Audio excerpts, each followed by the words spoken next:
زخم از دیروکم از فرمان کوهات نویساندن از دنگ گرتی موز رهن بر خدان کوهاتن خوندن از چیای دل زاروکانم برینا خوزای ما از کردستان من خونا ولی گوتنن بداوی ما از دبن برف بهارم از شواته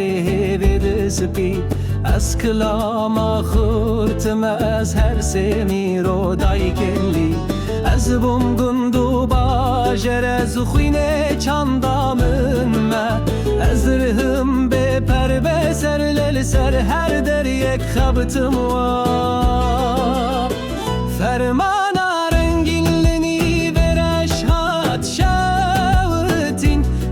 خلاص بومودن آوا بزخته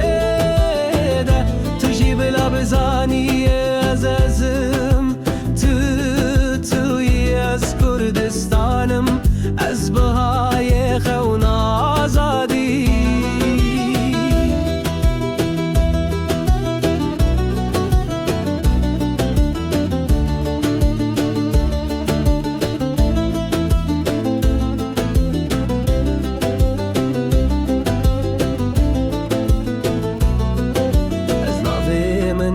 تنج آخا کامشلویه از دل بریتانم چاون زیلان و آگره از زارو تیر خوش مزل ناو خففت یادافم از دناو دیرو که دسترم دناو آواهی دخمگین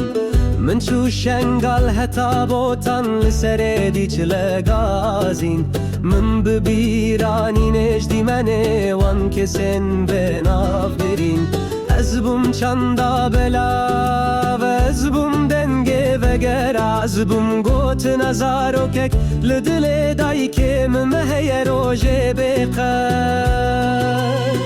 فرمان رنگین دی ساونا رنگین لنیویرش هات شوتین لس خلاص بومدن نوا زخت ده تجی بلا بزانی عزیزم